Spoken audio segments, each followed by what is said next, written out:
Hello kids, hope you all are doing well. Do you remember our interactive session in which we have discussed about our natural resources like minerals, soil, plants? Today we are going to learn more about other resources. What you mean by natural resources? These are things that occur naturally for our use. These are the gift of nature, isn't it? It is very important for the survival of human beings. Can you give me some examples for natural resources? Yes, soil, minerals, water, sunlight, forest, etc. These are the different examples of natural resources. Do you know natural resources are two kinds, exhaustible and inexhaustible. Let's see what is exhaustible resources. What is the meaning of exhaust? It means which is completely used and got over or finished. Some natural resources will exhaust if we are not using them wisely, like minerals, examples petroleum, coal, iron and copper. They will not be available for us in the future if we are actually exhausting it. On the other hand, there are other natural resources which are renewable like air, water and sunlight. These resources are called inexhaustible resources. We use these natural resources to make new things for our utilization, such as houses, power, roads. They are called human-made resources, isn't it? They may exhaust but can be made from time to time. There are many types of natural resources and we have already learned, such as soil, its type, mineral resources and its types, and about plants in agriculture. Now, here we are going to discuss about these two natural resources in details. What are they? Forest and water. Let us begin with forest. Can you define the term forest for me? What is a forest? I will tell you. It is a vast land covered with different varieties of plants and trees, and also a habitat or a home for different species of animals and plants. Forests are the lungs of the planet that takes up carbon dioxide released by animals and gives oxygen to breathe. Forests are the areas that regulate the temperature of the earth. And also one more thing, it prevents soil from being eroded due to floods and other natural calamities. See, this forest is playing a huge role, isn't it? I hope you understood the term forest. Now, let us see the uses of forest. Forests are the primary sources for many medicinal plants, very rare plants, raw materials, food, timber and fabrics. Do you know fossil fuel are also obtained from this forest? 21.54% of our country is covered with forest. Now let's move to the next one. Let us discuss about the different types of forest. Do you remember we have learned this chapter in science, in chapter adaptation in plants and animals. What are the different types of forest? Evergreen forest. What do you mean by evergreen forest? Evergreen forests are the forest which remains green throughout the year, as all trees do not shed their leaves. These forests are found in the slopes of Western Ghat, Assam, Arunachal Pradesh, Andaman and Nicobar Islands. What are the trees we can see in this forest? Rosewood, sandalwood, mahogany, etc. Next type of forest, deciduous forest. Here, the trees shed their leaves annually and also known as monsoon forest.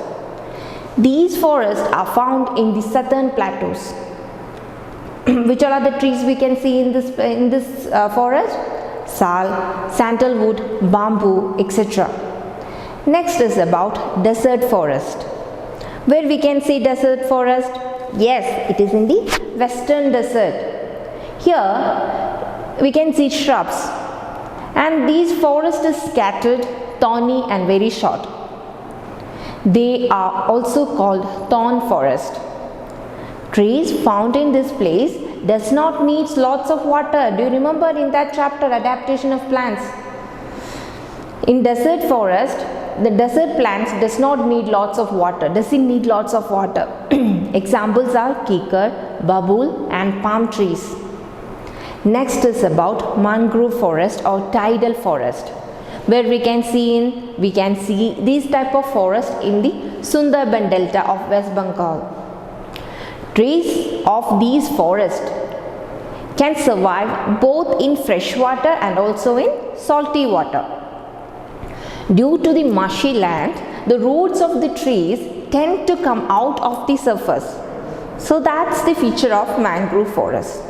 Next is about coniferous forest or mountain forest, which are covered with tall cone-shaped trees with needle-like leaves, which helps the snow to slide during winter season. These trees can survive in cold temperature, mostly found where? In northern mountains. Very good. Which all are the trees are the examples for coniferous forest? Fir, oak, pine, etc. So that's all about the different types of forests which we can see in our country. Now children, let us discuss about the wildlife. Wildlife means all kinds of animals which live in the forest. I will elaborate it. That is wild animals, birds and insects that are wild and live in a natural habitat of a region. While we are learning about different physical features of our country, we have discussed about our country's wildlife which are very rare and only seen in some regions. Do you remember that? Have you heard about wildlife sanctuaries and national parks? Our government has provided homes for these wild animals by building various national parks and wildlife sanctuaries. Now, what are national parks? For the conservation of the natural environment, mainly forests, are generated and set up by the government. The main purpose, what is the main purpose of the national park? It is to protect the natural environment area and conservation of biodiversity and to reduce the human-wildlife negative interactions in the future. So, the aim of national park is what? It is to protect historic and natural objects as well as the wildlife territory. Do you know which is the first national park in India? That is Haley National Park. Now it is known as Jim Corbett National Park. Kaziranga National Park in Assam. It is famous for one-horned rhino. Next one, Gir National Park in Gujarat. It is conserved for Asiatic lion. Bandipur National Park in Karnataka. It is reserved for the protection of tiger and elephant. Sundarbans in West Bengal, famous for tiger conservation. Now, let us see about wildlife sanctuaries. What are they? It means an area of land to preserve wildlife in their natural habitat. We are providing a habitat, natural habitat for these animals. That is, let me explain. Wildlife sanctuary preserves birds, animals, insects, reptiles, etc. The aim of wildlife sanctuaries is what? Is to ensure that the population of the wildlife and their respective habitats are sustained. It consists of a territory or region that offers security and a desirable living situation to the wild fauna and flora. Here, the government highly restricts any human activities like hunting the animals, cutting down the plants and trees for the human needs. It is an offense. Some of the famous wildlife sanctuaries, let's see that, are Bhadra Wildlife Sanctuary, Karnataka, which is famous for sambar, porcupine, bison and goat. Next one, Chinnav Wildlife Sanctuary in Kerala. It is famous for Nilgiri thar, spotted leopard, panther and Indian elephant. Next one, Dandli Wildlife Sanctuary in Karnataka. Famous for what? For flying squirrel, black panther, crocodiles and tiger. Now let's see the conservation of wildlife and forest. Do you know 30% of our earth's surface is covered with forest? But the modern age arises, what's happening now? The rate of cutting trees are gradually increasing. Hence, there is an importance for conserving the woods and it is associated wildlife. Do you know what is the meaning of deforestation? It is a process of cutting trees and making the area of the forest barren and unfit for animals and birds to live. This must be controlled. Have you heard about Chipko movement or Chipko Andolan? The Chipko movement or Chipko Andolan was a forest conservation movement which happened in our country. It began in 1973 in Uttarakhand by a person named Sundarlal Bahuguna, who acted against deforestation. You know how? The people protected the trees by hugging them and not allowing anyone to cut them. They stood there for many days until the contractors left the area. Every year, projects are undertaken by the educational institutions and others to plant new saplings. The government and many organizations are trying to promote the importance of growing more trees. And during monsoon, every year, Vana Mahotsava is celebrated. On this day, people plant trees in towns, villages and cities.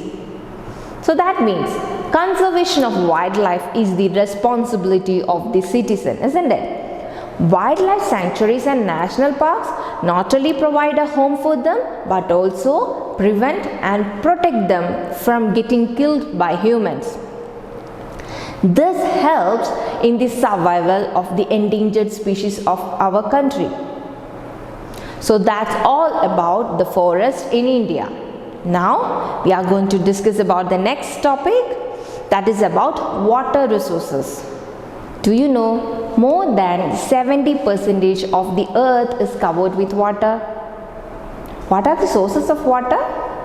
Yes, oceans, sea, lakes, ponds, rivers, etc. And what is the main source of water? Yes, that is rain. Do you know water is also found under the earth's surface?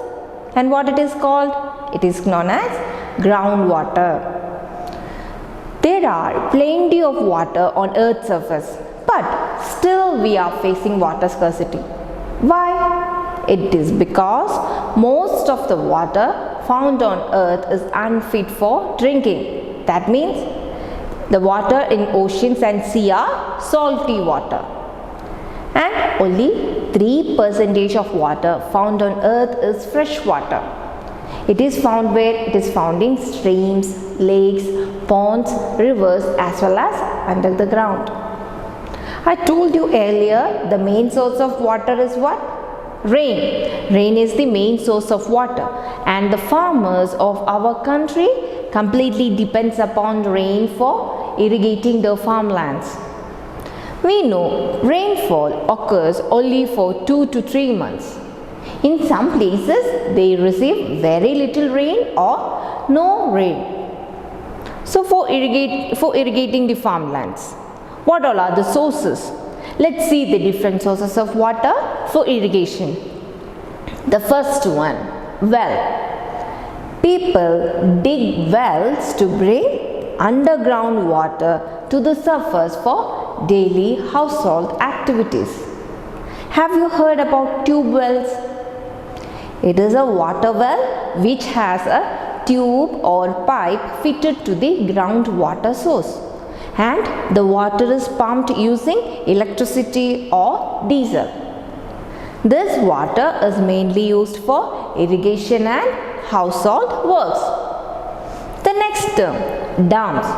Have you heard about this one, dam? Bakra Nangal Dam? Yes, dams. What are they? These are the barriers constructed to stop the flow of river water and store it in a reservoir. Dams have many uses. They help in controlling floods in the rivers.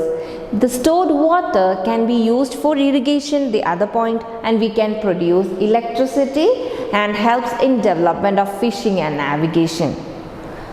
Therefore, dams are known as multi-purpose river valley projects. Do you know which is the biggest dam in the world? Three Gorges Dam, that is in China, which is the longest dam in the world. Have you heard about Hirakund Dam? It is built across the Mahanadi River. Next, a source, irrigating source, canals. These are small channels through which water from the rivers or dams is diverted to the fields. They are dug to take water to regions where there is shortage of water. Do you remember in Western Desert we have studied about Indira Gandhi Canal, that is also known as Rajasthan Canal, has been constructed for taking water from river Satluj to the desert areas of Rajasthan. It is the longest water canal in the world. So that's all about irrigating the sources of water for irrigation. Now, the next one we are going to discuss is about rainwater harvesting. What do you mean by rainwater harvesting? It is a process of collecting and storing rainwater to be used later. This stored water can be used for drinking, irrigation and so on. It is usually done in the areas where there is scarcity of water. So my dear students, that's all about this chapter. So what all the things we have learned? So do you know when do we celebrate the World Water Day? On 22nd March, we celebrate it as the World Water Day every year. So children, that's all about this chapter. So we have learned about exhaustible and non-exhaustible resources. And also we have learned about natural resources, forest, different types of forest, wildlife sanctuaries, national parks, and how we have to conserve the wildlife. Later we discussed about water resources, types of sources of irrigation, and at last about rainwater harvesting. Hope you all understood the chapter. So read the lesson and study well.